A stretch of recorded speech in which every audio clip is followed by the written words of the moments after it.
नमस्कार, मैं आपका मित्र चंद्रशेखर तापी। कभी कभी पुल केवल दो किनारों को नहीं जोड़ते, वे समय को जोड़ते हैं, सपनों को जोड़ते हैं और संस्कृतियों को जोड़ते हैं। आज हम बात करेंगे एक ऐसे पुल की जो भारत के हृदय में बसा है, चेनाब ब्रिज, जो केवल लोहे और कंक्रीट का नहीं बल्कि सपनों, संघर्षों और उम्मीदों का पुल है। दुनिया में हजारों पुल है, लेकिन एक ऐसा पुल जो 359 मीटर की ऊंचाई पर है। यानी जब हम ऊंचाई की बात करते हैं तो लोग एफिल टावर की भी बात करते हैं, तो वो एफिल टावर से भी ऊंचा है ये चेनाब ब्रिज। यह पुल सिर्फ लंबाई या ऊंचाई का मामला नहीं, बल्कि यह एक इंजीनियरिंग की चुनौती है। कश्मीर की कठिन भूभागीय स्थितियों में बना यह पुल हवा की तेज रफ्तार और भूकंप जैसी आपदाओं का सामना करता है। इसकी मजबूती की कहानी एक आदर्श और इतिहास बन गई है। चट्टानों को चीरकर बर्फ और तूफानों के बीच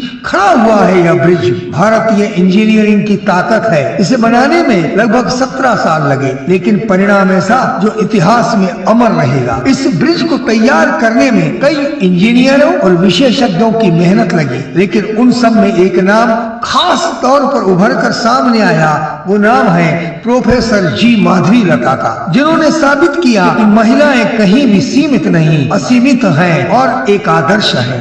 ये परियोजना 272 किलोमीटर लंबे उधमपुर श्रीनगर बारामूला रेलवे लिंक का हिस्सा है। इस पुल के सफल निर्माण में प्रोफेसर जी माधवीलता का बहुत बड़ा योगदान है।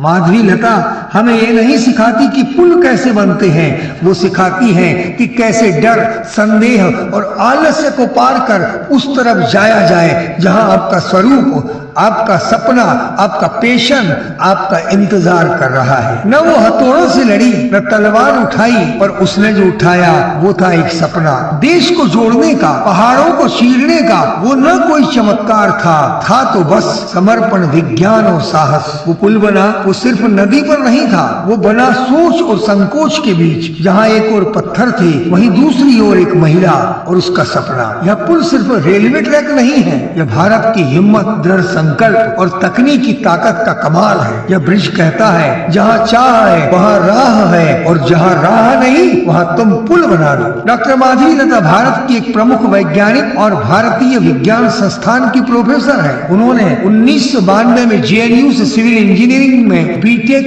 प्रथम श्रेणी से, फिर NIT वारंगल से गोल्ड मेडल के साथ MTech और 2000 में IIT मद्रास से भू तकनीकी में डॉक्टरेट पूरी की। 2021 में उन्हें इंडियन जियो टेक्निकल सोसाइटी से बेस्ट रिसर्चर का सम्मान मिला। डॉक्टर लता की टीम ने डिजाइन एज यू गो पद्धति अपनाकर हर चुनौती को रियल टाइम में हल किया। उनकी मेहनत और जिद ने चेनाब ब्रिज को भारत के एक सबसे मुश्किल इंजीनियरिंग प्रोजेक्ट्स में से एक बनाया। चेनाब पुल सबसे ऊंचा रेलवे ब्रिज है। यह पुल कटरा से श्रीनगर के बीच सफर को मात्र 3 घंटे में पूरा कर देगा। इससे घाटी की आर्थिक प्रगति होगी, सामरिक दृष्टि से सुरक्षा बढ़ेगी और कनेक्टिविटी मजबूत होगी। वंदे भारत एक्सप्रेस भी इसी पुल से गुजरेगी, जो इस क्षेत्र के विकास के लिए नई मिसाल बनेगी। डॉक्टर माधवीलता जैसे उदाहरण दिखाते हैं कि भारत में महिलाएं विज्ञान, तकनीकी और नेतृत्व में कैसे आगे बढ़ रही हैं। इसरो, DRDO और IIT जैसी जगहों पर महिलाएं सिर्फ भागीदार नहीं, निर्माता है। यह पुल महिलाओं की शक्ति, मेहनत और देशभक्ति का प्रतीक है। चेनाब ब्रिज हमारी जमीन को जोड़ता है, लेकिन उससे भी बढ़कर यह हमारे दिलों और आत्माओं को जोड़ता है। यह पुल सिखाता है कि हर मुश्किल राह पर संघर्ष की लकीर खींचनी होती है और सपनों को सच करने के लिए जिद और जुनून चाहिए। यह पुल भारत की नई उड़ान है, जहां इंजीनियरिंग मिलेगी महिला शक्ति से, जहां सपने बनेंगे हकीकत और भारत एक कदम और आगे बढ़ेगा।